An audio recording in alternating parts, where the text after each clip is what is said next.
जय हिंद दोस्तों, मैं नवीन शर्मा आप सभी का स्वागत करता हूं। आशा करता हूं आप सब एकदम अच्छे हैं, एकदम बेहतरीन हैं। एक बार सारे प्यारे दोस्त बताएंगे आप सब कैसे हैं। उम्मीद करेंगे बहुत अच्छे होंगे, बहुत बेहतरीन होंगे, बहुत शानदार होंगे। और दोस्त, हम लोग आपका उस दिन पढ़ रहे थे प्रैक्टिस सेट नंबर 24 को।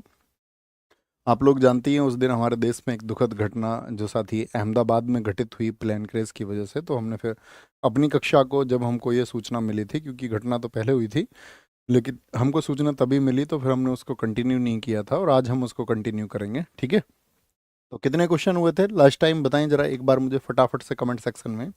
यूपीएससी एस्पायरेंट रोहन, गुनगुन, उत्तम, अभिषेक, अंशुल कुमार, नीलेश राय व्लॉग्स, निशांत बघेल, विष्णु, कविता, रेखा, निशा प्रजापति, खाटू श्याम का लाडला। भैया 5 हो गए थे, 5 5 5 क्वेश्चन हो गए थे। ठीक है, 5 क्वेश्चन हो गए थे। हालांकि पीडीएफ हमारे पास है तो देख लेते हैं एक बार। ये रिवीजन क्वेश्चन थे। Batul Begum tabla, Oliver Twist Charles Dickens, CBC 4 वर्ष, लाल महल बनवाया बलबन ने, मनुष्य के कान में हड्डियां 6 होती हैं। ये क्वेश्चन नंबर 1 था हमारा, ये 2 था, ये 3 था, ये 4 था हमारा, ये 5th था और ये 6th से हमको करना था। तो बताएंगे एक बार, बर्डी, ईगल और अल्बाट्रॉस में प्रयुक्त सभी शब्द है, किस गेम में इनका इस्तेमाल होता है। बहुत फोकस के साथ में पढ़िएगा, बोलेंगे जी। तो क्या बोलेंगे, बर्डी, ईगल, ये इन सब का रिलेशन किससे है? तो इन सब का रिलेशन है गोल्फ से। और गोल्फ में और कौन कौन से शब्द होते हैं?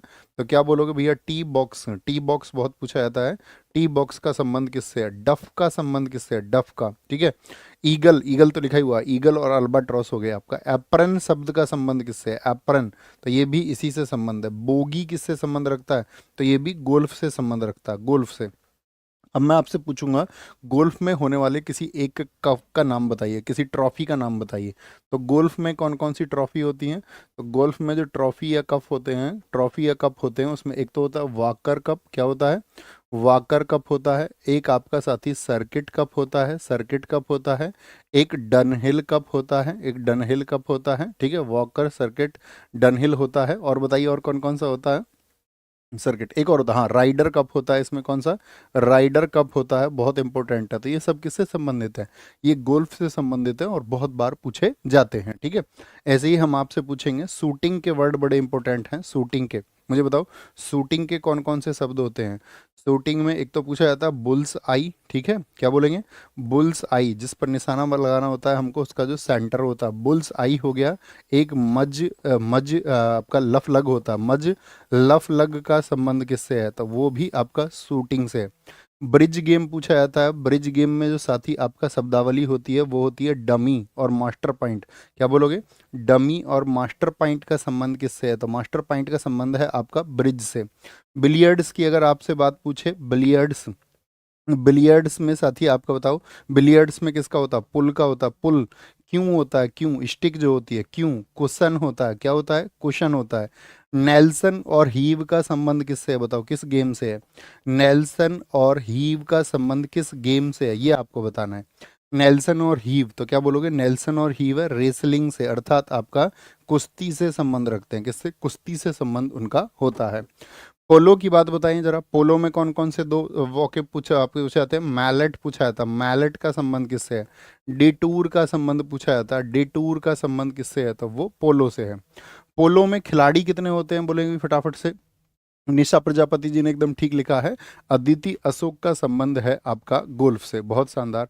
पोलो में भैया 4 खिलाड़ी होते हैं। कितने होते हैं? पोलो में 4 होते हैं। बॉस बेसबॉल में बताओ कितने खिलाड़ी होते हैं फटाफट से? पोलो में 4 खिलाड़ी होते हैं आपका, 4 खिलाड़ी होते हैं। ठीक है, आपका बेसबॉल में कितने खिलाड़ी होते हैं? 9 खिलाड़ी होते हैं। और फुटबॉल, हॉकी और क्रिकेट में कितने कितने होते हैं? तीनों में 11 खिलाड़ी होते हैं। कितने होते हैं? 11 खिलाड़ी होते हैं। निम्नलिखित में से कौन ए मूवेबल फीस्ट के लेखक है? ए मूवेबल फीस्ट किसकी बुक है? Ernest Hemingway. तो अर्नेस्ट हेमिंगवे की बुक है। और इन्हीं की बुक है ए फेबल। क्या याद रखोगे? दुनिया के बहुत चर्चित व्यक्ति हैं, इन्होंने दिया था theory of emotion. Theory of omission इन्होंने ही दिया था आपका। यानी कि आपने देखा होगा कि कोई ग्लेशियर है, कोई ग्लेशियर जो कि आपका किसमें, पानी में डूबा हुआ है, पानी में डूबा हुआ है। तो उसका ऊपर कितना भाग दिखाई देता है? बताओ फटाफट से। ऊपर कितना भाग उसका दिखाई देता है? तो 1/10 दिखाई देता है। कितना? 1/10 भाग उसका दिखाई देता है। और बाकी सब क्या रहता है? नीचे। तो जो आपको दिख रहा है वो सत्य नहीं है। क्या बोलेंगे? तो यानी कि किसी को आप ऐसे जज नहीं कर सकते, इतने भर से, इतने भर से किसी चीज को आप जज नहीं कर सकते। इसको बोलते थ्योरी ऑफ ओमिशन, ये इन्होंने ही दी थी। बहुत इंपॉर्टेंट बात है। ओके, विलियम फॉकनर हो गए, जॉर्ज ऑरवेल, इनकी कौन सी बुक बताई थी मैंने आपको बताना, 1984। और रोनाल्ड रॉल्ड की बहुत इंपॉर्टेंट चुका है, Charlie and the chocolate factory, क्या बोलोगे, Charlie and the chocolate factory किसकी है, तो ये आपका रोवाल्ड की है, किसकी है, चॉकलेट फैक्ट्री, ये रोवाल्ड की बुक है, किसकी, रोवाल्ड की बुक है, याद रखेंगे। ए स्पेस ओडिसे किसकी बुक है बताना जरा, ए स्पेस ओडिसे, क्या बोलोगे, सॉरी, ए स्पेस ऑडिसे किसकी बुक है, ए स्पेस ऑडिसे ये किसकी बुक है, तो ये है आपका आर्थर सी क्लार्क की, किसकी, आर्थर सी क्लार्क की बुक है, ये बहुत इंपॉर्टेंट, आर्थर सी क्लार्क की बुक है। द टेस्टामेंट्स बताओ किसकी बुक है, द टेस्टामेंट्स किसकी बुक है, द टेस्टामेंट्स वो बुक है आपका मार्गरेट एटवुड की, किसकी, मार्गरेट एटवुड। सीपीओ के लिए याद रख लेना, सीपीओ पूछेगा तो आपसे इंग्लिश ऑथर पूछेगा, क्या पूछेगा, ज़्यादातर इंग्लिश ऑथर पूछता है सीपीओ में। अब हम आपसे पूछेंगे कि जो हमने बताया था आपको, जेके रोलिंग की सबसे फेमस सीरीज कौन सी रही है, जेके रोलिंग की, तो क्या आप कहोगे, तो आपका क्या रही है बताओ, बहुत चर्चित सीरीज रही है जेके रोलिंग की, हैरी पॉटर, कौन सी, हैरी पॉटर, तो वो उन्होंने इस बार बहुत सारी किताबें लिखी जेके रोलिंग ने, और बहुत चर्चित में रहे, क्या बोलोगे, बहुत चर्चाओं में वो रहे, बहुत चर्चित रहे जेके रोलिंग। तो जेके रोलिंग की अगर हम बात करते हैं तो इनकी रिसेंट में जो बुक आई थी बहुत इंपॉर्टेंट थी, हार्मियन गैंगर, क्या बोलोगे, हार्मियन हार्मियन गैंगर किसकी बुक है, तो हार्मियन गैंगर ये आपका जेके रोलिंग की बुक है, 2025 में ही आई है, इसीलिए इंपॉर्टेंट है, हार्मियन गैंगर। इन्हीं की बुक है क्रिसमस एट होगवार्ट्स, क्या बोलोगे, क्रिसमस एट होगवार्ट्स, क्रिसमस एट होगवार्ट्स ये किसकी बुक है, तो ये भी इन्हीं की बुक है, जेके रोलिंग की, भूलना नहीं है, बहुत इंपॉर्टेंट बुक रहेगी, बहुत इंपॉर्टेंट बुक रहेगी। आए, निम्नलिखित राज्यों के गठन पर विचार कीजिए और इन्हें कालक्रमानुसार व्यवस्थित कीजिए, यानी कि कौन सा राज्य कब बना है। जैसे कि उत्तराखंड की बात करें तो उत्तराखंड बना था 9 नवंबर सन 2000 को, 9 नवंबर सन 2000 को बना। झारखंड की बात करें तो 15 नवंबर सन 2000 को बना, 15 नवंबर सन 2000 को बना। अरुणाचल प्रदेश की बात करें तो 20 फरवरी 1987 को, और इसी दिन कौन बना था 1987 में, आपका 1987 में एक और स्टेट बना था 1987 में, 1987 में मिजोरम भी बना था, कब, 1987 में, मिजोरम भी कब बना, 1987 में बना था। गोवा की अगर हम बात करते हैं, गोवा बना 30 मई को, कब, 30 मई 1987 को बना, 1987 को। तो क्रम क्या हो जाएगा बताओ जरा, तो आप कहेंगे सबसे पहले 2 हो जाएगा, फिर 4 हो जाएगा, तो घटता बढ़ता तो नहीं पूछा, नहीं काल क्रम पूछा है, तो पहले आपका 2 हो जाएगा, फिर 4 हो जाएगा, 2 4 1 3 बन जाएगा, क्या बन जाएगा, 2 4 1 3 बन जाएगा, 2 4 1 3। अच्छा, सिक्किम जो बना साथी वो किस डेट को बना था, सिक्किम आपको बताना है, सिक्किम बताओ जी, सिक्किम किस डेट को बना था, इसकी तिथि बहुत पूछी जाती है। सिक्किम का गठन जो हुआ था, सिक्किम का गठन हुआ था आपका 26 अप्रैल 1975 को, कब, 26 अप्रैल 1975 को गठन हुआ था, किसका, आपका सिक्किम का। तेलंगाना का गठन किस दिन हुआ बताओ जरा, तेलंगाना जो बना आपका आंध्र प्रदेश से, तो वो बना 2 जून 2014 को, और 29वां राज्य भारत का बना था 2 जून 2014 को।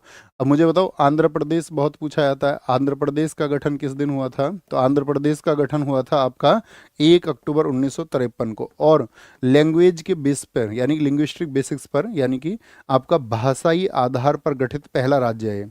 किस भाषा के आधार पर इसका गठन हुआ था बताओ, भाषाई आधार पर फॉर्म्ड फर्स्ट स्टेट है, भारतीय, क्या बोलोगे, एक भारतीय राज्य है जो कि भाषाई आधार पर गठित हुआ हो, गठित पहला राज्य है, पहला राज्य है, ठीक है।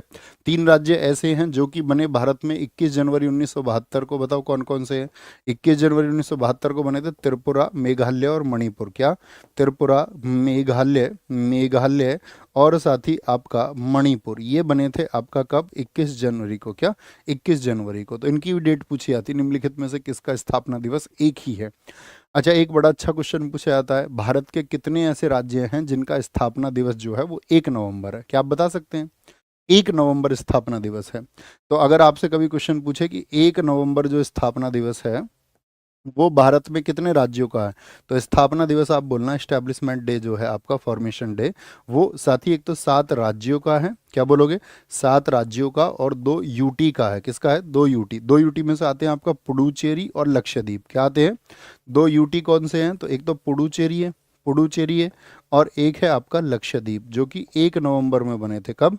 1 नवंबर में। एक तो बना था आपका पुडुचेरी, जैसे पुडुचेरी तो बना था 1954 में और लक्षद्वीप बना था 1956 में, ठीक है। और 7 राज्य कौन कौन से हैं बताओ, एक कोई राज्य बता सकते हैं आप? कोई एक राज्य का नाम लिखे तो आप बोलोगे आंध्र प्रदेश है। आंध्र प्रदेश ये एक ही बार में बने थे। आपका कर्नाटक हो गया, कर्नाटक हो गया, केरल हो गया, केरल हो गया, एमपी हो गया, एमपी ये 1956 में बने थे 1 नवंबर को, ठीक है, 1956 में। ऐसे ही आपके हरियाणा और पंजाब 1 नवंबर को बने, हरियाणा और पंजाब ये बने थे आपका 1966 में। और छत्तीसगढ़, छत्तीसगढ़ 2000 वाली सीरीज में बना था इसमें 1 नवंबर को, 1 नवंबर सन 2000 को, ठीक है। अच्छा मुझे बताओ उत्तराखंड जो बना था वो किससे राज्य से अलग होकर बना था? तो ये बना था यूपी से। किससे बना था? यूपी से। झारखंड जो बना था ये किससे बना था? तो झारखंड बना था आपका बिहार से। कहाँ से? ये बिहार से बना था। और अगर मैं आपसे कह रहा हूँ कि यहाँ पर छत्तीसगढ़, तो छत्तीसगढ़ भी 1 नवंबर सन 2000 में किससे अलग होकर बना था? छत्तीसगढ़, छत्तीसगढ़ किससे अलग होकर बना था? सबका आंसर आना चाहिए। एमपी से अलग होकर बना था भैया। किससे? एमपी से अलग होकर बना था। लिस्ट 1 को लिस्ट 2 से मैच करना है और सूचियों को दिए गए कूट से सही आंसर उसमें आपको चुनना है। बताइए जी।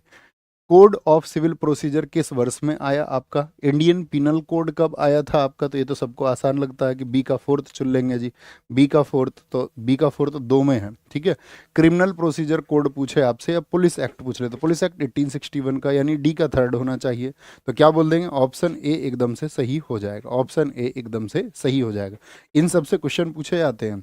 अच्छा मुझे बताओ आईपीसी की जगह अब क्या आ चुका है? मैंने आपको बताया इंडियन पिनल कोड की जगह अब क्या आ चुका है? तो इसकी जगह आ चुका है बीएनएस, भारतीय न्याय संहिता। क्या बोलोगे? भारतीय न्याय संहिता। और राष्ट्रपति ने कब मंजूरी दी भारतीय न्याय संहिता को? क्या बोलोगे? राष्ट्रपति ने कब मंजूरी दी इसको?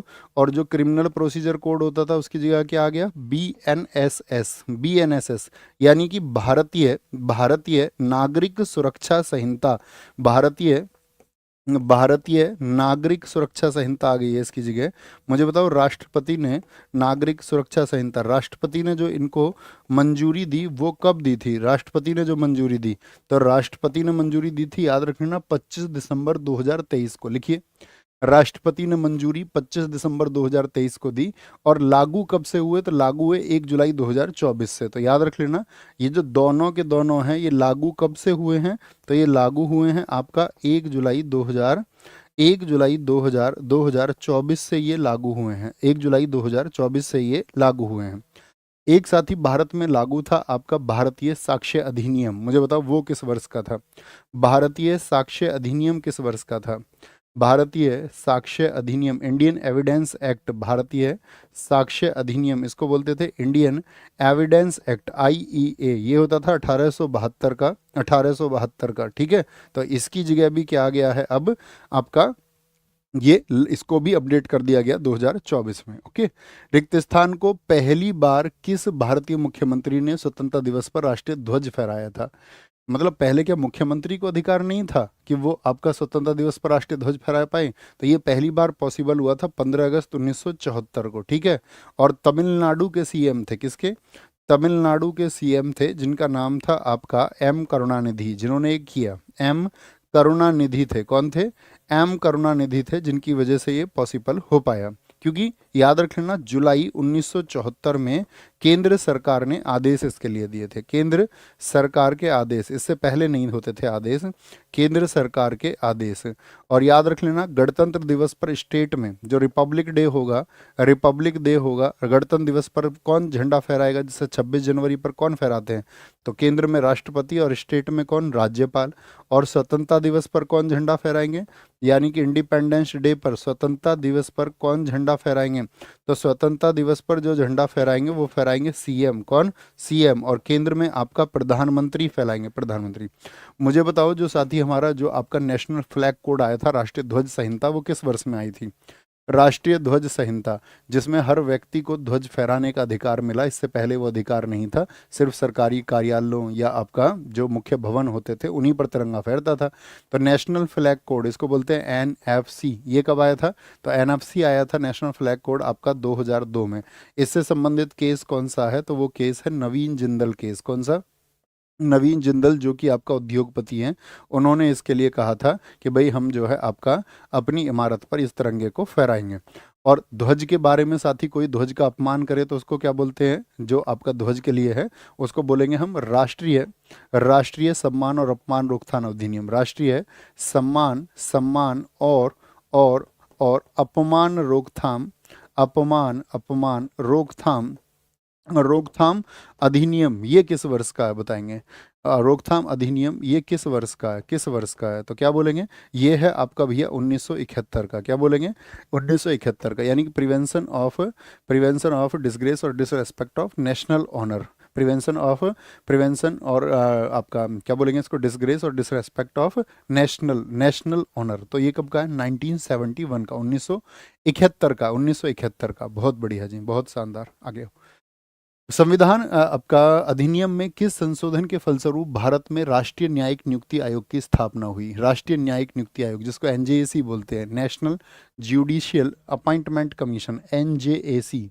एनजेएसी की स्थापना किससे हुई, किससे क्या किया गया था, इसी से आपका जो सहकारी समिति थी उसको आपका प्रिवेंशन भी दिया गया था। तो ये किया गया था आपका 99वें संविधान संशोधन से, कब, 2014 में। 2014 में 100वें से क्या किया गया था बताना जरा, 100वें संविधान संशोधन से जो कि 2015 में हुआ था, तो वो था इंडिया और बांग्लादेश के बीच में भूमि समझौता। उसको क्या, किस नाम से जाना जाता है, 3 बीघा कॉरिडोर के नाम से भी उसको जाना जाता है। किस नाम से, 3 बीघा कॉरिडोर भी उसको कहते हैं। क्या बोलते हैं उसको, उसको भैया जी 3 बीघा कॉरिडोर भी कहा जाता है। क्या बोलते हैं, 3 बीघा कॉरिडोर भी उसको कहा जाता है, ये आपको पता होना चाहिए। अच्छा, हम आपसे पूछें 103वां जो हुआ संविधान संशोधन वो किस लिए हुआ था। 103वां संविधान वो इकोनॉमिक वीकर सेक्शन के लिए हुआ, ईडब्ल्यूएस के लिए हुआ था, ईडब्ल्यूएस के लिए। एक पूछेंगे आपसे 69वां संविधान संशोधन किस लिए हुआ था, तो 69वां संविधान संशोधन जो 1991 में हुआ था उससे बना था एनसीआर बना, एनसीआर। एनसीआर जानते हो ना, एनसीआर नेशनल कैपिटल रीजन, राष्ट्रीय राजधानी क्षेत्र। क्या, राष्ट्रीय, थम्स अप करके बताओ जी भैया जानते हैं, राष्ट्रीय राजधानी क्षेत्र। 70वां बताओ, 70वां जो संविधान संशोधन हुआ आपका 1992 में, इसमें राष्ट्रपति के चुनाव में 2 यूटी को शामिल किया गया था। एक यूटी का नाम आपको बताना है। तो 1992 में क्या बोला गया कि जो पुडुचेरी और दिल्ली हैं, पुडुचेरी और दिल्ली विधानसभा भी क्या होंगी, दिल्ली भी आपका क्या बोलोगे, ये राष्ट्रपति के चुनाव में शामिल होंगे। किसमें, राष्ट्रपति के चुनाव में, राष्ट्रपति के चुनाव में क्या होंगे, शामिल होंगे। अब मेरा क्वेश्चन रहेगा कि राष्ट्रपति के चुनाव में क्या साथी आपका नामांकित सदस्य भाग ले सकते हैं, नामांकित सदस्य, यस और नो में बताना। तो आप बोलेंगे नहीं भैया, नामांकित सदस्य कभी भाग नहीं ले सकते। अकबर से संबंधित निम्नलिखित घटनाओं को पढ़ें और नीचे दिए गए कूट से घटनाओं का सही कालानुक्रम पता करें कि पहली चीज कौन सी हुई थी इनमें से। तो अकबर के टाइम पे जो उज्बेगों ने विद्रोह किया तो वो कब हुआ था, तो उज्बेगों का विद्रोह हुआ 1565 में। कब, 1565 में हुआ था। जो दाग व्यवस्था इसने शुरू की थी 1574 में की थी, मनसबदारी से 1 वर्ष पहले। और कश्मीर विजय इसकी हुई थी 1586 में। वहां पर किसको हराया था, यूसुफ खान को हराया था। यूसुफ खान, किसको हराया था, यूसुफ खान को, यूसुफ खान को हराया, याद रखना, यूसुफ खान को उसने हराया था। तो क्रम क्या बन जाएगा आपका, 1 2 3, एकदम से ठीक है, 1 2 3 हो गया। मुझे बताओ अकबर ने दास प्रथा पर जो साथी आपका दास प्रथा को कब समाप्त किया था, स्लेवरी सिस्टम को। तो दास प्रथा कब की अकबर के टाइम पे बताओ फटाफट से। अकबर के समय पर जो दास प्रथा है वो है 1562 की। तीर्थ यात्रा कर उसने कब रोका था, तीर्थ यात्रा कर को क्या बोलोगे, जो पिलग्रिमेज टैक्स लगता था वो उसने खत्म कर दिया 1563 में, ठीक है। और जजिया कर को उसने कब खत्म किया था, जजिया को कब खत्म किया था, तो जजिया कर को उसने खत्म किया 1564 में। इबादत खाना उसने किस वर्ष बनवाया था बताओ, इबादत खाना उसने किस वर्ष बनवाया था, तो 1575 में बनवाया था, 1575 में बनाया था। दीन ए इलाही धर्म उसने कब शुरू किया था, दीन ए इलाही, जिसको तौहीद ए इलाही के नाम से भी जाना जाता था, 1582 में शुरू किया था। दहसाला प्रथा अकबर के समय पर कब शुरू हुई बताओ, दहसाला प्रथा अकबर के समय पर किस वर्ष में शुरू हुई थी, तो दहसाला प्रथा हुई थी 1582 में। और याद रख लेना दहसाला प्रथा का जनक किसको कहा जाता है, दहसाला प्रथा का जनक कौन था, तो इसका दहसाला का जो शुरुआत करने वाला इसके नौरत्न रहते थे इसके दरबार में, तो इसके दरबार में रहने वाला टोडरमल ही था। और टोडरमल कौन था? इसका फाइनेंस मिनिस्टर था, वित्त मंत्री था, ठीक है, जैसे आज निर्मला सीतारमण है। तो टोडरमल, अच्छा मुझे बताओ, टोडरमल मुगलों की सेवा से पहले किसको अपनी सेवाएं देता था? टोडरमल पहले किसकी सेवा में था? तो याद रखना, वो शेर शाह सूरी की सेवा में था, जिसको मुगलों को जिसने हराया था। तो देहसाला प्रथा होगी। एक मुझे बताओ, आपका मजहर प्रथा कब शुरू की थी, जिसमें अकबर ने ये कह दिया था कि मेरा जो आदेश, आपका आदेश होगा वो सबसे ऊपर होगा? तो 1579 में, 1579 में। मनसबदारी को कब शुरू किया था बताओ? मनसबदारी को कब शुरू किया गया था? तो मनसबदारी 1575 में, उससे पहले 1 वर्ष पहले दाग व्यवस्था। अकबर का जन्म बताओ, अकबर का जो जन्म हुआ था वो किस वर्ष में हुआ था? तो अकबर का जन्म हुआ था आपका राणा वीर साल के यहाँ पर 1542 में, 1542 में। और ये आपका राज्याभिषेक कब हुआ था इसका बताओ, किस युद्ध से हुआ था? तो इसको जो साथी आपका कोरोनेशन हुआ था वो हुआ था 1526 में, 1556 में। और उसको बोलते हैं हम पानीपत का दूसरा युद्ध। किसको हराया था इसने पानीपत सेकंड में? तो इसने हैमू को हराया था। किसको? हैमू को हराया था। और अकबर की डेथ बताओ किस वर्ष हुई थी? डेथ, तो अकबर की डेथ हुई थी आपका 1605 में। तो सबसे लंबा शासनकाल इसका रहा, सबसे लंबा शासनकाल। अब हम एक क्वेश्चन और पूछेंगे, जहां पर इसका राज्याभिषेक हुआ था वो जगह भारत के किस राज्य में थी? तो राज्याभिषेक कहाँ पर हुआ था? कलानौर में। और कलानौर कहाँ स्थित है? पंजाब में। कहाँ पर स्थित है? पंजाब में स्थित है। अच्छा, अकबर के संरक्षक का नाम बताइए, जिसने अकबर को बाद में निकाल दिया था, ठीक है, जिसकी वाइफ सलीमा बेगम से शादी कर ली थी, या जिसके बेटे अब्दुल रहीम खान ने खाना को अपने नवरत्नों में से एक रखा था? भैया आपका बताओ जी, बैरम खां। कमाल बात है, बहुत अच्छा आंसर है, बहुत अच्छा आंसर है, बैरम खां, बैरम खां। बहुत बढ़िया मुकेश यादव जी, एकदम ठीक आंसर आपने दिया। मुगल बादशाह अकबर के शासनकाल में किस ग्रंथ का, कौन सा ग्रंथ था जिसका बहर उल अस्मार के शीर्षक से फारसी अनुवाद किया गया था? क्योंकि इसने क्या किया था, एक साथी अनुवाद गृह इसने बनवाया था। याद रख लेना, क्या बोलेंगे, इसने एक अनुवाद विभाग बनवाया था, ट्रांसलेशन डिपार्टमेंट। और उस अनुवाद विभाग का क्या नाम था? अनुवाद विभाग का नाम था मकबत खाना। क्या बोलोगे? मकबत खाना। तो पूछा जाता है मकबत खाना कहाँ पर स्थापित किया गया था? तो फतेहपुर सीकरी में। कहाँ पर? फतेहपुर सीकरी में स्थापित किया गया था। और अकबर के समय जो ट्रांसलेशन डिपार्टमेंट था मकबत खाना, उसका अध्यक्ष कौन होता था? तो भैया अबुल फजल का जो भाई था फैजी, वो उसका अध्यक्ष था। कौन था? फैजी उसका अध्यक्ष था। मुझे बताइए मकबत खाना का उपाध्यक्ष कौन था अकबर के टाइम पे? तो वो था आपका अब्दुल रहीम खाने खाना। क्या नाम था उसका? अब्दुल रहीम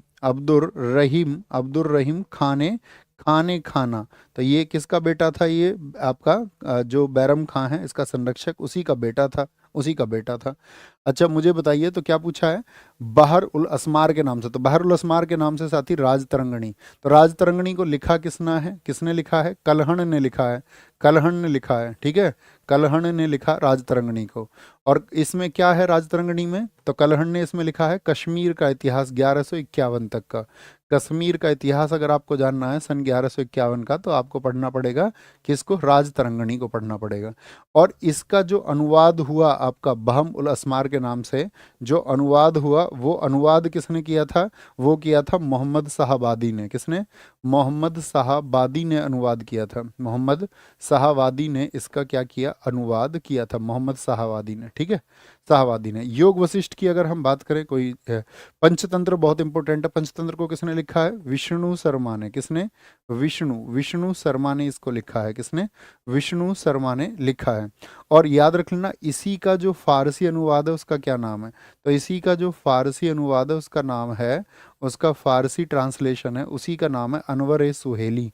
बताओ अनवर ए सुहेली किसने ट्रांसलेट किया था या लिखा था? तो अनवर ए सुहेली है आपका किसका? वो है भैया आपका अबुल फजल का। अबुल फजल, अबुल फजल ने किया है आपका अनवर सुहेली के नाम से। अबुल फजल ही वो लेखक है जिसने अकबरनामा को लिखा। किसने लिखा इसने? इसने लिखा अकबरनामा को। और अकबरनामा कितने भाग में विभाजित है? बताइए जी, अकबरनामा कितने पार्ट में बटी हुई है? अकबरनामा के 3 भाग हैं। कितने हैं?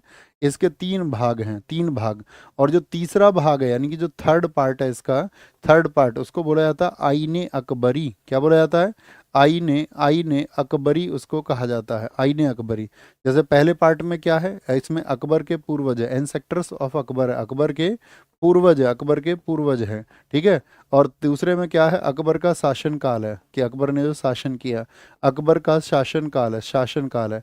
और इसके बाद में फिर क्या आता है, अकबर की आपका तीसरे पार्ट में क्या आ जाता है, अकबर का जो एडमिनिस्ट्रेशन था, जो प्रशासनिक जानकारी है उसकी, या आपका जो बाकी उसने प्रशासनिक व्यवस्था को कैसे बना रखा था, इस सब में उसकी जानकारी दी गई है थर्ड पार्ट में। क्या बोलोगे, बहुत बढ़िया, क्या बोलेंगे, थर्ड पार्ट में, ठीक है। इसके टाइम पर एक ट्रांसलेशन और होता था, उसको हम बोलते हैं आपका महाभारत का फारसी अनुवाद किसने किया था, महाभारत का तो गीता जी का भी इसी ने किया।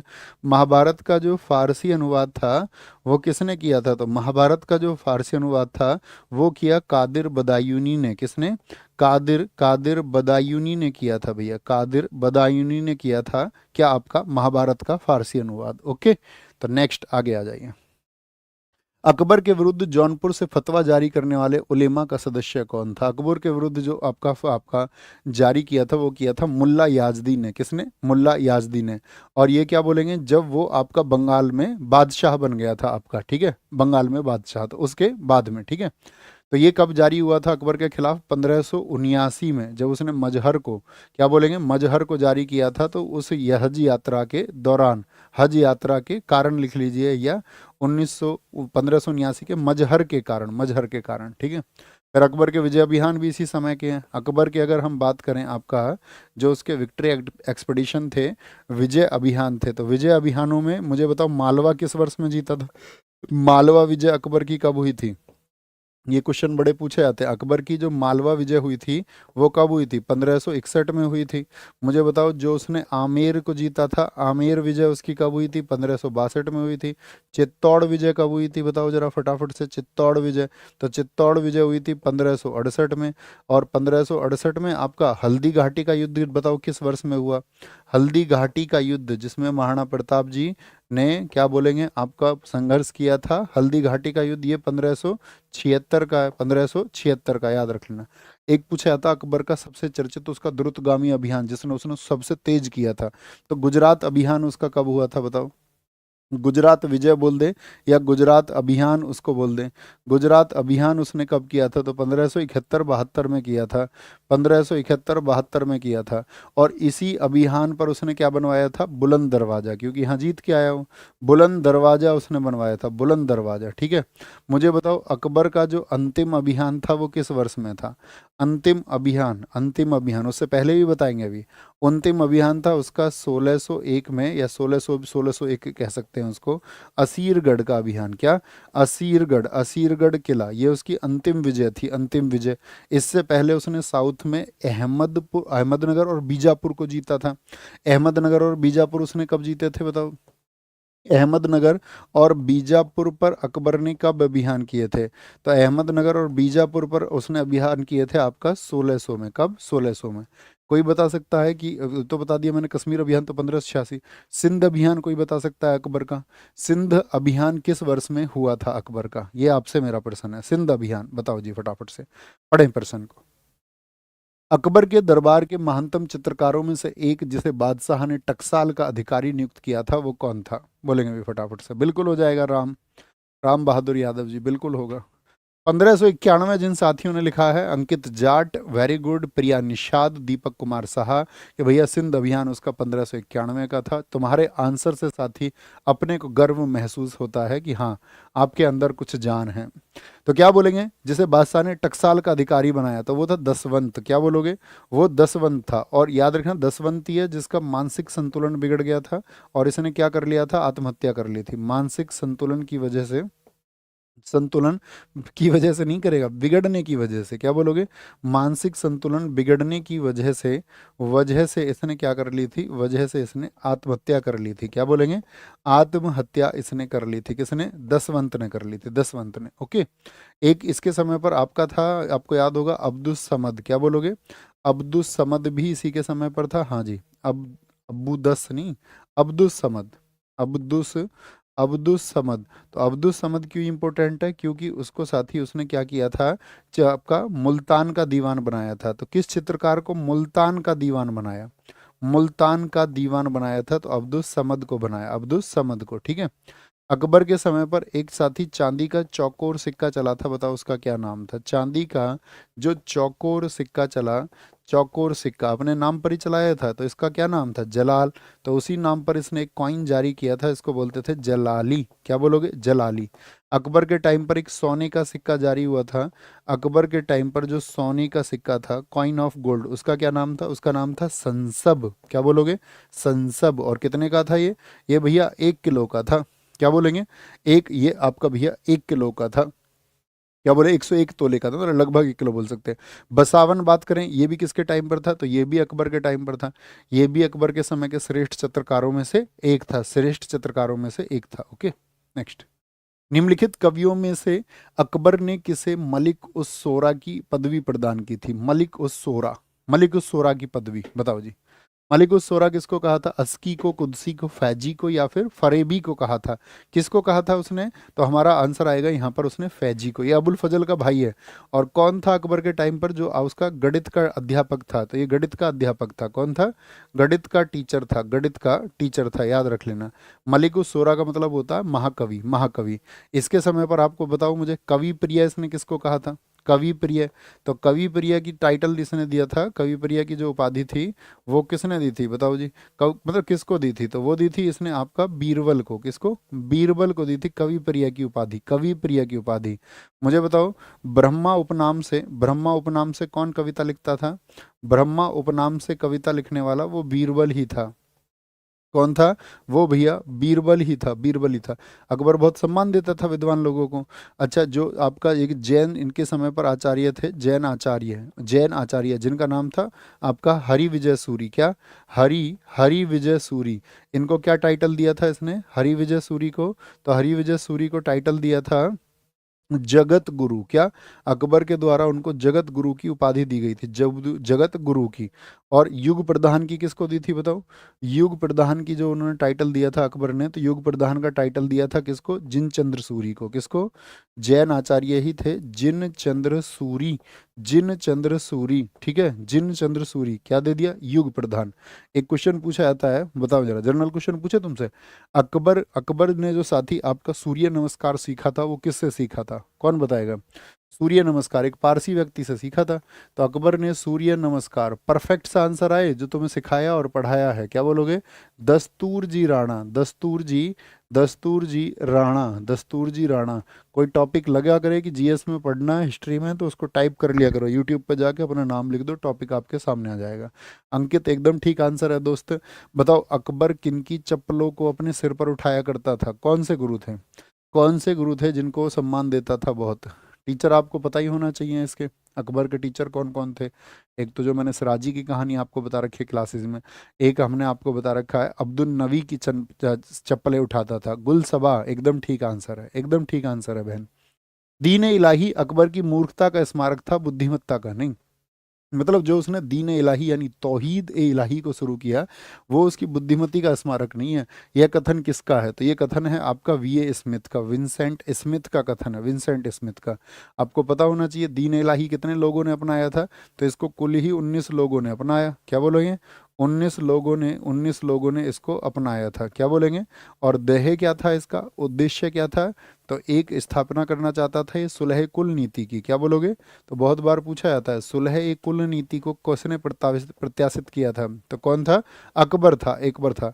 और इन 19 लोगों में से एकमात्र हिंदू कौन था जिसने उसको अपनाया था, एकमात्र हिंदू कौन था, तो एकमात्र हिंदू था आपका बीरबल। कौन, बीरबल। और बीरबल का असली नाम बोले तो महेश दास था। क्या बोलोगे, महेश दास, इसी का नाम है, महेश दास इसी का नाम है।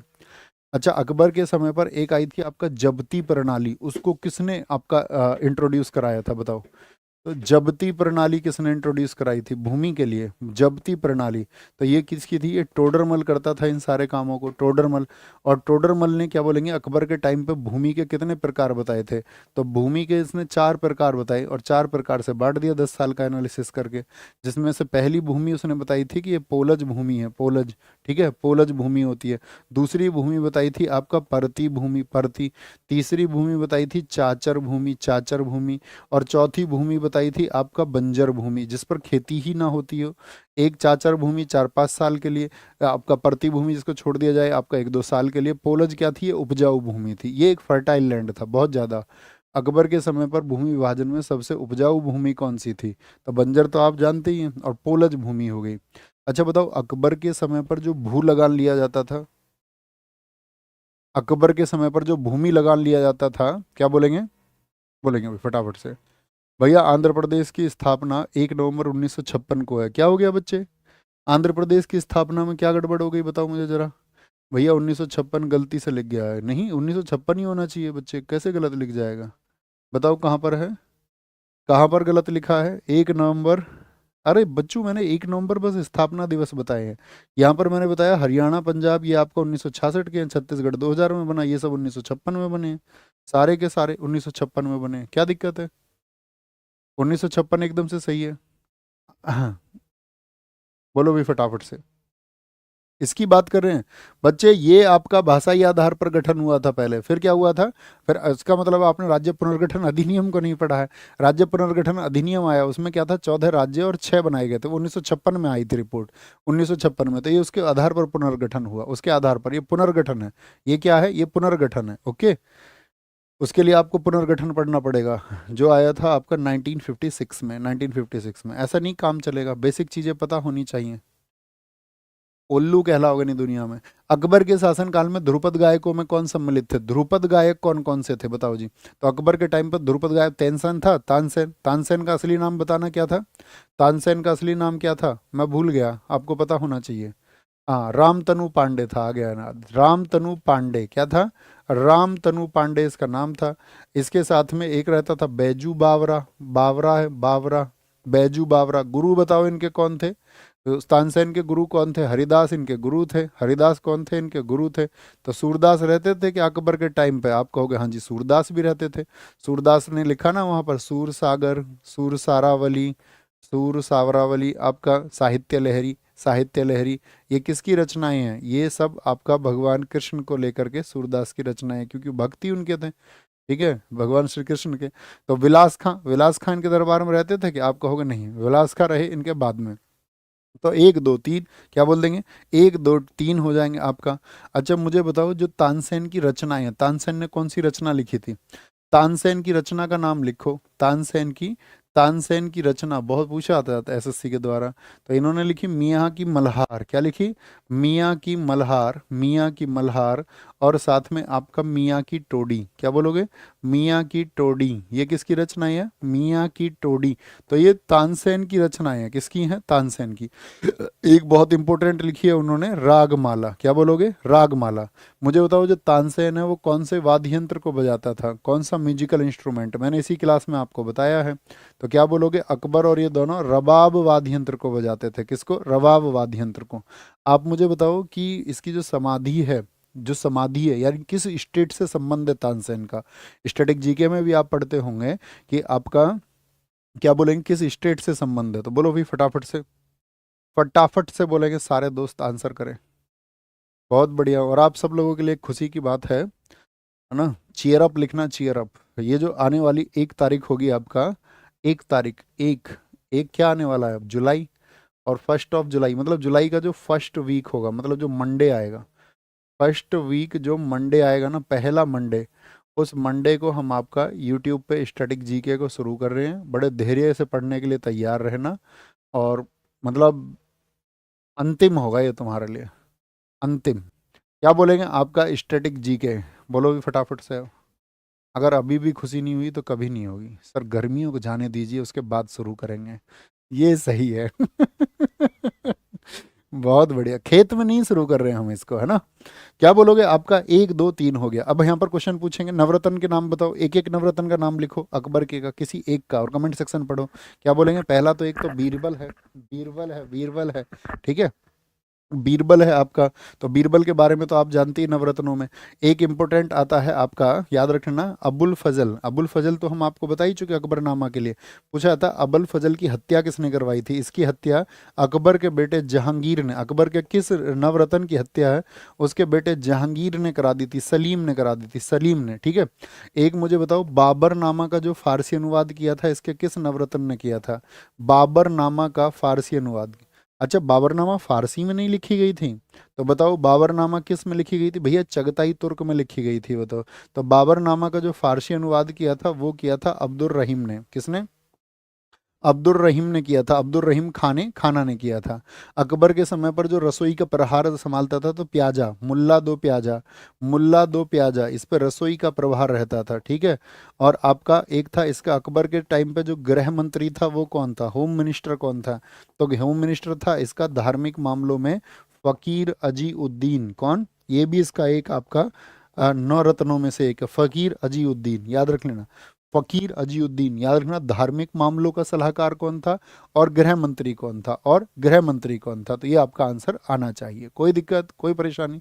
आप कहेंगे नहीं भैया कोई दिक्कत नहीं है। नेक्स्ट, निम्नलिखित में से कौन संसार की सबसे बड़ी पोतवाहक नहर है? बोलो भी फटाफट से। पोतवाहक नहर है, सबसे बड़ी है, जिसमें सबसे ज्यादा जहाज चलते हों, तो वो है स्वेज नहर। कौन सी है भैया? वो स्वेज नहर है। कब बनी थी? 1869 में इसका निर्माण हुआ था। और मुझे बताओ इसको नेशनलाइज कब किया गया, इसका राष्ट्रीयकरण कब हुआ था? तो स्वेज नहर का जो राष्ट्रीयकरण हुआ था, वो हुआ था 1956 में। किसने किया था? ये किया था मिस्र सरकार ने, जो इजिप्ट गवर्नमेंट है, मिस्र सरकार ने। ठीक है। और जो सुएज नहर है किसको किससे जोड़ती है? तो भूमध्य सागर को किससे जोड़ती है? जो मेडिटेरियन सी है उसको साथ ही रेड सी से जोड़ती है।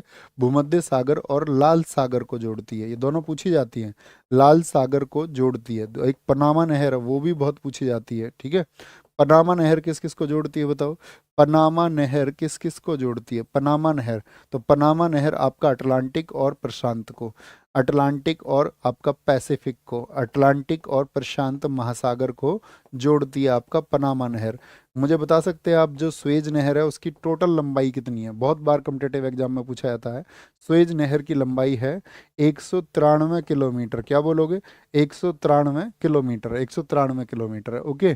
कील नहर जर्मनी की हो गई, आपका जर्मनी की हो गई। पाकिस्तान में ग्वादर बंदरगाह निम्नलिखित में से किस प्रांत में स्थित है? ग्वादर, क्या वो बलूचिस्तान में है, या खैबर पख्तूनवा में है, या पंजाब में, या सिंध में? भैया बलूचिस्तान वाले क्षेत्र में आपका ग्वादर बंदरगाह। पाकिस्तान आपको पता होना चाहिए, इसको बोलते हैं कंट्री ऑफ कैनल्स, नहरों का देश बोलते हैं। नहरों का देश, नहरों का देश इसको कहा जाता है। ठीक है। देखो ग्वादर का मतलब क्या, किस देश के सहयोग से इसने इसको आपका इस्टेब्लिश किया था? तो ग्वादर बोलते हैं पाकिस्तान और जो चाइना है, पाकिस्तान और चाइना का इसको इकोनॉमिक कॉरिडोर कहा जाता है। इन दोनों का ये आर्थिक गलियारा है। क्या है ये? इन दोनों का आर्थिक गलियारा है, यानी कि इकोनॉमिक कॉरिडोर है, इकोनॉमिक कॉरिडोर है। मुझे बताओ रोटरडम बंदरगाह कौन सा है? रोटरडम, रोटरडम बंदरगाह ये कहाँ पर स्थित है? तो नीदरलैंड में। ये भी दुनिया का बहुत चर्चित बंदरगाह है। नीदरलैंड में। कहाँ पर है? नीदरलैंड में। अलेक्जेंड्रिया जो साथी आपका पोर्ट है वो कहाँ पर है बताओ? अलेक्जेंड्रिया। तो अलेक्जेंड्रिया बंदरगाह आप कहना, अलेक्जेंड्रिया जो बंदरगाह है वो मिस्र में है। कहाँ पर है? मिस्र में।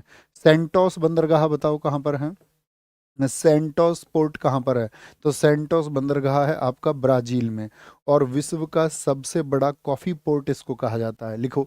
विश्व का सबसे बड़ा कॉफी बंदरगाह यही है। क्या है? सबसे बड़ा कॉफी बंदरगाह है। सबसे बड़ा कॉफी पोर्ट कौन सा है? सबसे बड़ा कॉफी कॉफी बंदरगाह यही है, बंदरगाह। अच्छा, दुनिया में सबसे व्यस्त बंदरगाह बताइए कौन सा है?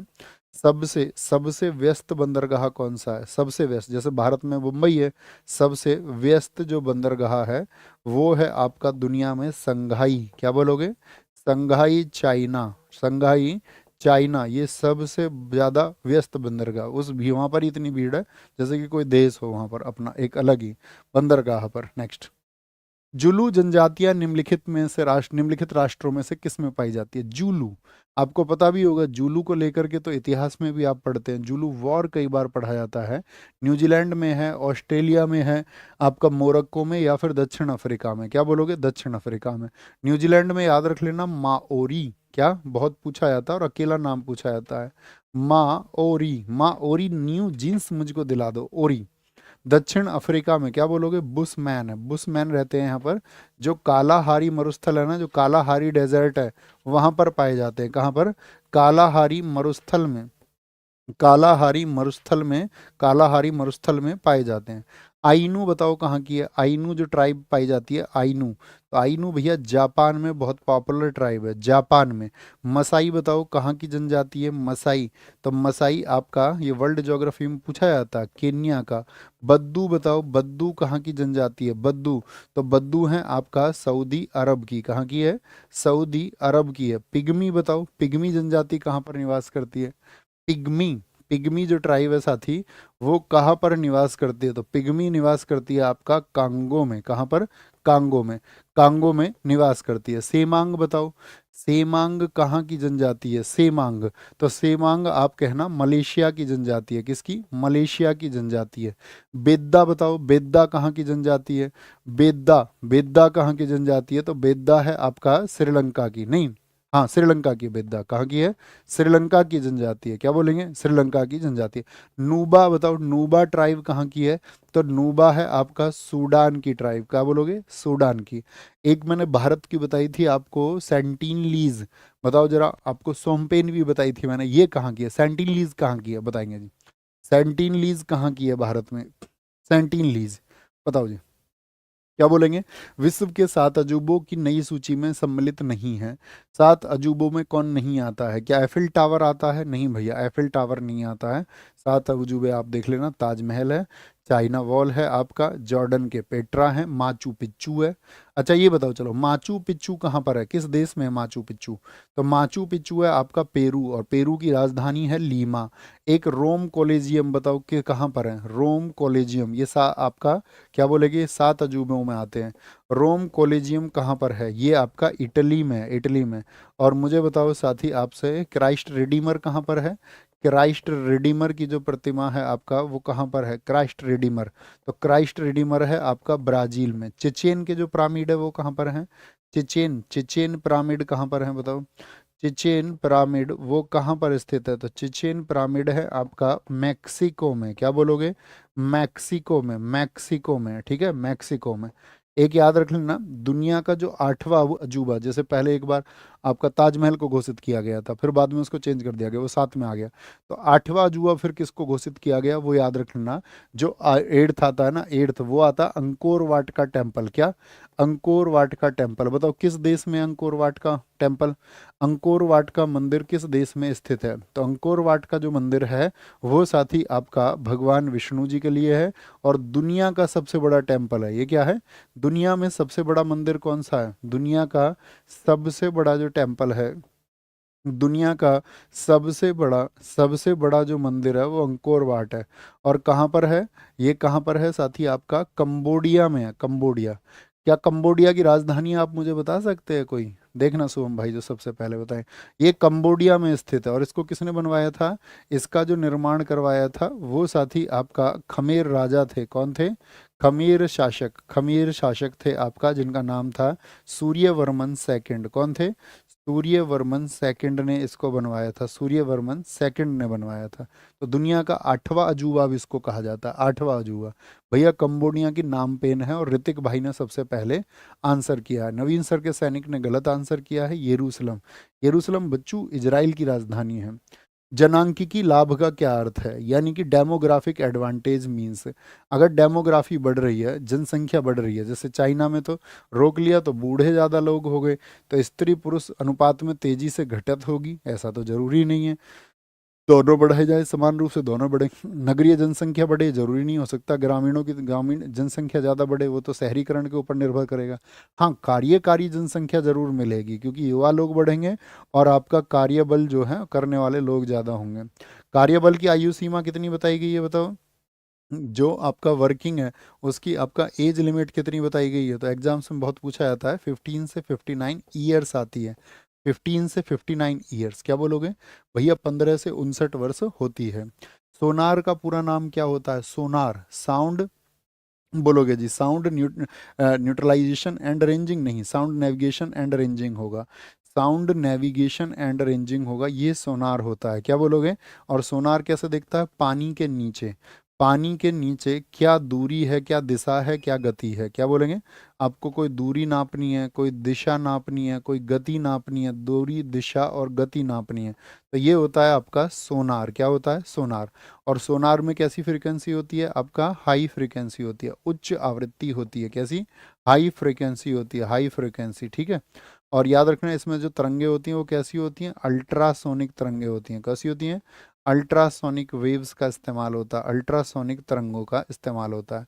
रडार का पूरा नाम बताइए, रडार का पूरा नाम। तो रडार का क्या नाम होता है? Radio detection and ranging. क्या होता है? Radio detection, detection and ranging. और मुझे बताओ रडार के आविष्कारक कौन थे? रडार का जो आविष्कार किया था वो किसने किया था? तो रडार का आविष्कार किया था आपका टेलर और यंग ने। किसने? टेलर और यंग, यानी लियो यंग उसका नाम था। टेलर और लियो यंग ने किस वर्ष में बनाया था इसको? तो रडार का आविष्कार हुआ था 1922 में, 1922 में। ईयर्स को बच्चा थोड़ा ध्यान से देखा करो मेरे भाई, ठीक है बॉस? ईयर को ध्यान से देखना हमेशा। आविष्कार, अब एसएससी क्या है, आविष्कारक से ज्यादा उसके वर्ष को पूछने लग गया है और हमेशा पूछता रहेगा।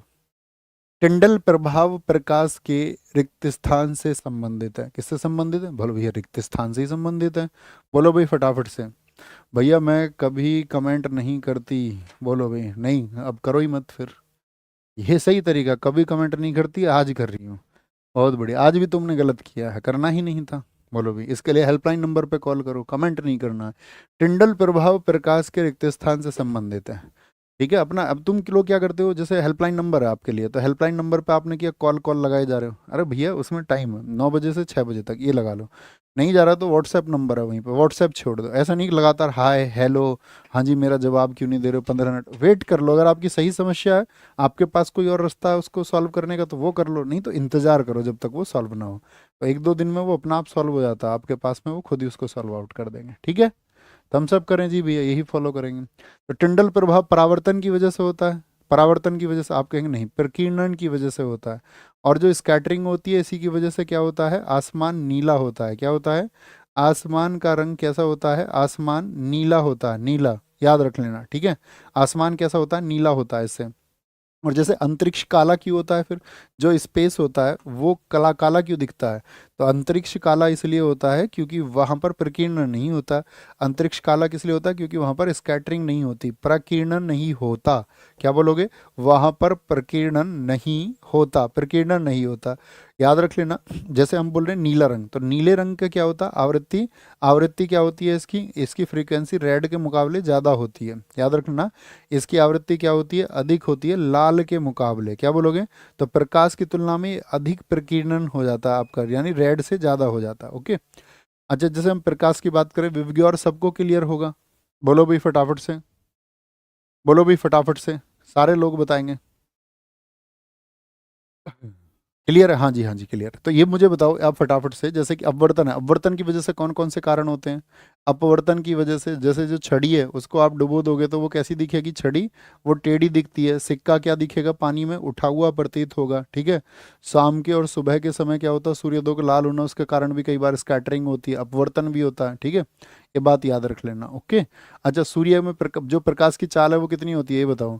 जो प्रकाश की चाल होती है, स्पीड ऑफ लाइट कितनी होती है? तो आप कहेंगे भैया 3 लाख किलोमीटर प्रति सेकंड होती है। कितनी होती है? 3 लाख किलोमीटर, 3 × 10⁻⁶ किलोमीटर पर सेकंड होती है। 1 सेकंड में इतना चल जाता है, 3 लाख किलोमीटर प्रति सेकंड होता है। कैसे चलता है प्रकाश? हमेशा एक सीधी रेखा में चलता है। कैसे चलता है? एक सीधी रेखा में चलता है, और अगर कोई माध्यमों से टकरा के इधर उधर घूम जाता है। और प्रकाश के लिए निकालते रिफ्रैक्टिव इंडेक्स कितना होता है बताओ? अपवर्तनांक कैसे निकालेंगे? जो साथी अपवर्तनांक होता है, अपवर्तनांक यानी कि रिफ्रैक्टिव इंडेक्स, ये क्या होता है? तो अपवर्तनांक क्या होता है? रिफ्रैक्टिव इंडेक्स, ये अपवर्तनांक होता है। निर्वात में जो गति है, निर्वात में जो प्रकाश यानी कि speed of light, speed of light, speed of light in vacuum, निर्वात में प्रकाश की गति, और साथ ही क्या बोलोगे, माध्यम में, किसमें, माध्यम में प्रकाश की गति, क्या बोलोगे, माध्यम में प्रकाश की जो गति है, यानी कि स्पीड ऑफ लाइट इन है मीडियम, ये निकल के आता है। ठीक है, तो पहले वैक्यूम में देख लो और फिर देख लो आपका मीडियम में, जो भी स्पीड है उसको डिवाइड कर दो, उसको डिवाइड कर दो। अच्छा, जो प्रकाश होता है उसकी तरंग दैर्घ्य कितनी होती है, वेवलेंथ कितनी होती है प्रकाश की, बोलो भाई। प्रकाश की अगर मैं आपसे पूछूं तरंग दैर्घ्य कितनी होती है, वेवलेंथ कितनी होती है, तो तरंग दैर्घ्य को एंगस्ट्रॉम में नापा जाता है। तो ये 3900 एंगस्ट्रॉम से लेकर के आपका 7800 एंगस्ट्रॉम के मध्य होती है। किससे, 3900 से 7800 एंगस्ट्रॉम के मध्य होती है आपका। निम्नलिखित में से कौन सा तत्व प्रकृति में सर्वाधिक धात्विक है, सबसे ज्यादा जो मेटालिक है, मेटालिक, बैरियम होता है क्या, हाँ जी भैया बिल्कुल एकदम से ठीक होगा, बैरियम हो जाएगा। ठीक है, परमाणु क्रमांक कितना होता है बैरियम का, बताओ। इसका जो आपका एटॉमिक एटॉमिक नंबर 56 होता है, कितना होता है, 56 होता है। और इसकी जो बैरियम की खोज की थी वो हम्फ्री डेवी ने की थी, किसने, हम्फ्री डेवी ने इसकी खोज की थी। हम्फ्री डेवी इसका खोज करता है। बहुत पूछा जाता है, ये क्या होता है, जो आतिशबाजी होती है, जो पटाखे होते हैं, ठीक है, उसमें इस्तेमाल होता है, किस रंग के लिए, तो पटाखों में जो हरा रंग होता है, क्या बोलोगे, पटाखों में जो हरा रंग होता है वो किसकी वजह से होता है, तो वो होता है आपका बैरियम की वजह से। अच्छा बताओ, पटाखों में जो लाल रंग होता है वो किसकी वजह से होता है, सारे लोगों का आंसर आए, पटाखों में हरा रंग बेरियम की वजह से होता है, और जो लाल रंग होता है वो किसकी वजह से होता है, भैया सेफ्टी, आपका सेफ्टी लैंप का आविष्कार भी हम्फ्री डेवी ने किया। एकदम से ठीक लिखा है, बहुत शाबाश। स्ट्रांसियम, चिराग भैया का आंसर, भैया चिराग भैया, बोलो जी फटाफट से, स्ट्रांसियम, चिराग भैया ने आंसर दिया है इसका, क्या बोलोगे, स्ट्रांसियम, स्ट्रांसियम आंसर होगा, स्ट्रांसियम, स्ट्रांसियम इसका आंसर हो जाएगा। मुझे बताओ, सबसे इलेक्ट्रोनेगेटिव कौन होता है, सबसे विद्युत ऋणात्मक कौन है पूरी आवर्त सारणी में, सबसे जो साथी इलेक्ट्रोनेगेटिव होता है, ये पूरी मैंने आपको बताया था कैसे बढ़ता है कैसे घटता है, तो ये कौन होता है, ये फ्लोरीन होता है, क्या बोलोगे, फ्लोरीन। और इसके बाद में कौन होता है, फिर क्लोरीन होता है, क्या बोलोगे, क्लोरीन होता है। मुझे बताओ, सबसे ज़्यादा डेंसिटी किसकी होती है, यानी सर्वाधिक घनत्व किसका होता है, सबसे ज़्यादा जो डेंस हो, सर्वाधिक जो साथी आपका घनत्व, क्या बोलोगे, वो होता है आपका ऑस्मियम का, किसका, ऑस्मियम का होता है, ऑस्मियम का, ऑस्मियम का, ये याद रख लेना। ठीक है, अगर मैं पूछ लूँ कभी भी, जैसे यहाँ पर पूछा तत्व प्रकृति में सर्वाधिक धात्विक है, किसमें, प्रकृति में सर्वाधिक धात्विक, यहाँ पर आया बैरियम, क्योंकि यहाँ पर लिखा हुआ नहीं है, नहीं तो अगर सीजीएम लिखा होता तो क्या चुनते फिर, सीजियम, इससे पहला ही जो परमाणु क्रमांक है 55 जिसका एटॉमिक नंबर है, तो क्या बोलोगे, फिर सीजियम हो जाएगा। वैसे क्या होगा, सब सर्वाधिक धात्विक वो आपका सीजियम हो जाता है, क्या होगा, सीजियम सबसे होगा, सीजियम सबसे ज़्यादा क्या है साथी आपका, सबसे ज़्यादा मेटालिक होता है, मेटालिक सबसे ज़्यादा। बेटा मांगे कार बाप राजी, आ गया वो नहीं है। मानव शरीर में पाई जाने वाली निम्नलिखित में से कौन सी ग्रंथि एक अंतःस्रावी ग्रंथि नहीं है, अंतःस्रावी ग्रंथि या बहिःस्रावी, जो अंतर की आंतरिक स्राव करें या बाह्य स्राव करें, तो क्या बोलेंगे, आंतरिक स्राव तो अंतःस्रावी ग्रंथि। क्या एड्रिनल ग्रंथ, अधिवृक्ति, अधिवृक्ति क्या बोले, ये अंतःस्रावी है, हाँ जी, पीयूष भी अंतःस्रावी है। थायराइड, लार नहीं है, लार ग्रंथि बाहर की तरफ, तो ये क्या है, ये बहिर्स्रावी होती है। मुझे बताओ, सबसे बड़ी जो साथी आपका, सबसे बड़ी जो एंडोक्राइन ग्लैंड है वो कौन सी है, सबसे बड़ी जो साथी अंतःस्रावी ग्रंथि है, अंतःस्रावी ग्रंथि है वो कौन सी है, सबसे बड़ी जो साथी आपका एंडोक्राइन ग्लैंड है तो वो यकृत होती है, यानी कि लीवर होगी, लीवर। और सेकंड कौन सी होती है, तो सेकंड होती है आपकी अग्नाशय, अग्नाशय यानी कि पैंक्रियाज होती है, क्या होती है, पैंक्रियाज। और अग्नाशय की ही साथी जो आपका बीटा कोशिका है, उनसे कौन सा हार्मोन निकलता है, अग्नाशय की ही जो लैंगरहैंस की द्वीपिका होती हैं, यानी कि जिनको हम बोलते हैं आइलेट्स ऑफ लैंगरहैंस, लैंगरहैंस की जो द्वीपिका है, द्वीपिका, ठीक है, द्वीपिका यानी से जो कौन सी होती है, बीटा कोशिका होती है, बीटा कोशिका। तो बीटा कोशिकाओं से कौन सा हार्मोन निकलता है यहाँ से, तो यहाँ से निकलता है आपका इंसुलिन हार्मोन, इंसुलिन हार्मोन निकलता है, क्या, इंसुलिन हार्मोन। और मुझे बताओ, इंसुलिन का टीका किसने बनाया था पहली बार, इंसुलिन का। और जैसे ही हमारी बॉडी में इंसुलिन का लेवल अगर कम हो जाएगा तो क्या बन जाता है, फिर हमको डायबिटीज़ हो जाता है, डायबिटीज़, मधुमेह जिसको कहा जाता है, मधुमेह अर्थात आपका शुगर हो जाता है, क्या बोलेंगे, शुगर भी उसको कहा जाता है, शुगर भी कहा जाता है, शुगर भी। तो इंसुलिन हार्मोन क्या बताएंगे भैया, बेंटिक और बेस्ट ने, क्या बोलोगे, बेंटिक और बेस्ट ने, बहुत बढ़िया जी, बहुत शानदार। लार ग्रंथि हो गई, लार ग्रंथि होगी, ऊपर दिखाएं कुछ कह रहे हैं, 16 जुलाई से एग्जाम है, कुछ बच्चे ने लिखा है, क्या बोलेंगे सर जी, कुछ टॉपिक हम लोगों के लिए करवा दी, 16 जुलाई से एग्जाम है, आप यू पब्लिशन करा दी, 10 सेट करवा दी, तो बिहार पुलिस। बच्चों अगर आप पढ़ते आ रहे हैं ना, पिछले 7 मंथ में हमने तैयारी का दी एंड कर दिया है, पिछले 7 मंथ से अगर आप जुड़े होते, लगातार बोल रहे होते, ऐसा होगा ना बच्चों, अगर आप लेट जुड़ रहे हैं और अपनी हमारी बातों को नहीं फॉलो कर रहे हैं, तो फिर तो मतलब क्या ही हो सकता है। अगर आप कर रहे होते ना, अपने पिछले 7-8 महीने से जो हम कर रहे हैं, अगर उससे जुड़ रहे थे, या पिछले किसी भी चैन प्रोसेस से आप जुड़े हुए थे, किसी प्रैक्टिस सेट से आप जुड़े हुए थे, अब तक तो तुम कमांडर हो गए होते, ठीक है, कसम से हो गए होते। और बाकी चलो, आप सब लोगों की मर्जी है, भविष्य में मेहनत कीजिए, साथ जुड़े रहिए। थायराइड ग्रंथि, क्या बोलोगे, थायराइड ग्रंथि, ये तो आप जानते हैं। पीयूष ग्रंथि इसको बोलते हैं मास्टर ग्रंथि, क्या बोलोगे, मास्टर ग्रंथि, छोटी सी होती है मटर के दाने के आकार की। मास्टर ग्रंथि किसको कहा जाता है, वो पीयूष ग्रंथि को कहा जाता है, पीयूष ग्रंथि को, ठीक है, मस्तिष्क पर उपस्थित रहती है ये। पुरुष मानव शरीर के किस अंग को एडम का एप्पल कहा जाता है, एडम का एप्पल, तो एडम का एप्पल बोला जाता है कंठ या टैटुए को, थ्रोट को कहा जाता है, थ्रोट को, क्योंकि यहाँ पर क्या होता है, एक स्वर यंत्र होता है जिससे हमारे स्वर निकलते हैं, ठीक है, स्वर यंत्र होता है, स्वर यंत्र, स्वर यंत्र बोले तो आपका लैरेक्स, इसको घेरे रखता है ये, ठीक है, लैरेक्स को घेरे रहता है, याद रखना, लैरेक्स को क्या रहता है, घेरे रहता है। इसी को हम बोलते हैं वॉइस बॉक्स, क्या बोलते हैं, जो घेरे रखता है इसी को बोलते हैं वॉइस बॉक्स, जिसकी वजह से आप बोल पा रहे हैं, या इसी को ग्लोटिक भी कहा जाता है, वॉइस बॉक्स बोलें या ग्लोटिक बोलें, इसी को कहा जाता है, ठीक है। और याद रखना, जो कंठ है, यहाँ पे साथी कंठ का संबंध किससे होता है, यहीं पे होती है आपकी थायराइड ग्रंथि, जो पीछे नाम आ रहा था, थायराइड ग्लैंड जो होती है, और यहाँ से कौन सा हार्मोन निकलता है, यहाँ से निकलता है थाइरोक्सिन हार्मोन, क्या, थाइरोक्सिन हार्मोन निकलता है, थाइरोक्सिन हार्मोन निकलता है, थाइरोक्सिन हार्मोन निकलता है। और यहाँ पर किस तत्व की, कि बोलेंगे भाई आयोडीन की कमी से आप सब लोग जानते हैं घेंगा रोग हो जाता है, ग्लाइटर हो जाता है, ग्लाइटर। अब मैं तुम्हें गला बता रहा हूँ, तो मैंने गले पर हाथ रखा हुआ, मुझे थोड़ी देर बाद पता चला मैंने अपना गला क्यों पकड़ा हुआ है। तो घेंगा रोग किसकी कमी से होता है, आपका जो गोइटर है वो आयोडीन की कमी से होता है, आयोडीन, तो इसके लिए आयोडीन बहुत जरूरी है, ठीक है। आगे आएंगे। विश्व बैडमिंटन चैंपियनशिप कार्यक्रम 2026 का आयोजन निम्नलिखित में से किस देश द्वारा किया जाएगा, विश्व बैडमिंटन चैंपियनशिप, तो ऑस्ट्रेलिया के द्वारा, भारत के द्वारा, या फिर चाइना के द्वारा, या फिर इंडोनेशिया द्वारा किया जाएगा, किया जाएगा, ये पूछा गया है, बहुत बढ़िया। बीके सिंह कह रहे हैं चाइना, तो बीके सिंह कह रहे हैं चाइना, तो एकदम से गलत हो गए, क्योंकि बीके सिंह थोड़ी देर पहले पूछ रहे थे, अभी मुझे याद है, कह रहा था भैया हेल्पलाइन नंबर पर जो बात करेंगे वो लड़के होंगे या लड़की होंगी, देख रहे हो इनका दिमाग तुम। और आंसर गलत दे रहा, पढ़ने लिखने में ध्यान नहीं है, बस इधर उधर ध्यान है, बेटा मान जाओ। कंट्रोल्ड बाई बहू हो जाओगे नहीं तो। विश्व बैडमिंटन चैंपियनशिप कार्यक्रम 2026, क्या बोलोगे, भारत, भारत इसको साथी क्या करेगा, ऑर्गेनाइज करेगा। अच्छा मुझे बताओ, अभी 25वें जो शीतकालीन ओलंपिक खेल होंगे 2026 में, 25वें आपका जो साथी आपका विंटर ओलंपिक गेम्स होंगे, शीतकालीन ओलंपिक खेल होंगे, ये कहाँ पर होंगे 2026 में, कहाँ पर होंगे, ये इटली में होंगे, इटली में होंगे, इटली में।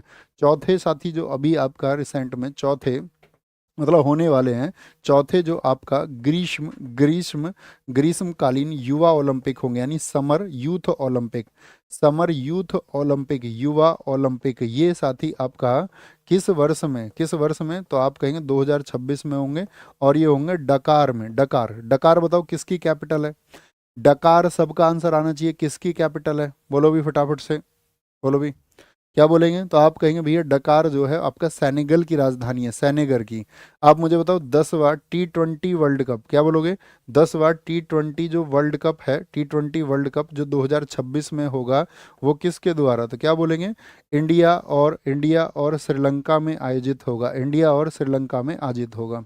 अच्छा मुझे बताओ, जो 16वां आपका साथी जो आपका हॉकी हॉकी विश्व कप होगा, 16वां जो हॉकी विश्व कप होगा, हॉकी विश्व कप होगा, कौन सा, वो भी मैंस, ये साथी कहाँ पर होगा, तो ये होगा आपका 2026 में बेल्जियम और नीदरलैंड में, कहाँ पर, बेल्जियम में और आपका नीदरलैंड में होगा, बेल्जियम और नीदरलैंड में ये आयोजित होगा, कहाँ पर, तो एक तो मुझे नीदरलैंड की राजधानी क्या है, एम्स्टर्डम है, बेल्जियम की राजधानी बताओ, बोलो भी फटाफट से, बोलो भाई, बहुत बढ़िया।